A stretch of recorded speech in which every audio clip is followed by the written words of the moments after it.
Hello বন্ধুরা, শুভ অপরাহ্ন। প্রায় সন্ধ্যা আসন্ন। আমি এখন দাঁড়িয়ে আছি রসিকা ভবনের ডাইনিং হলের পাশেই যে চিলেকোঠা, সেই চিলেকোঠায়।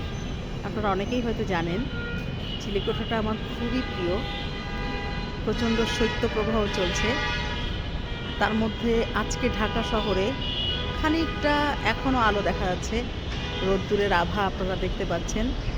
এই যে আকাশের দিকে দেখতে পাচ্ছেন, খানিকটা সূর্য এখনও দেখা যাচ্ছে।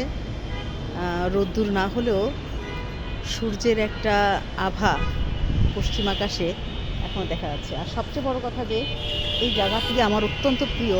আগেও দেখিয়েছি। এই যে দেখতে পাচ্ছেন, এখানে সিজন অনুযায়ী ফুলের গাছ লাগানো হয়। এক এক সময় এক এক ফুল, কখনো নয়নতারা, কখনো গাঁদা। এই যে এখন ফুটেছে এই ফুলটা, যদিও এই ফুলটার নাম আমি ঠিক জানি না, কিন্তু অসাধারণ একটা রং এবং পুরো চিলেকোঠাটা দারুণভাবে সেজেছে। এখানে আসলেই মনটা ভালো হয়ে যায়। আরেকটা জিনিস, এখান থেকে স্টেডিয়ামটাও দেখা যায়। ঢাকা শহরের খানিকটা আভা বোঝা যায়। দারুণ।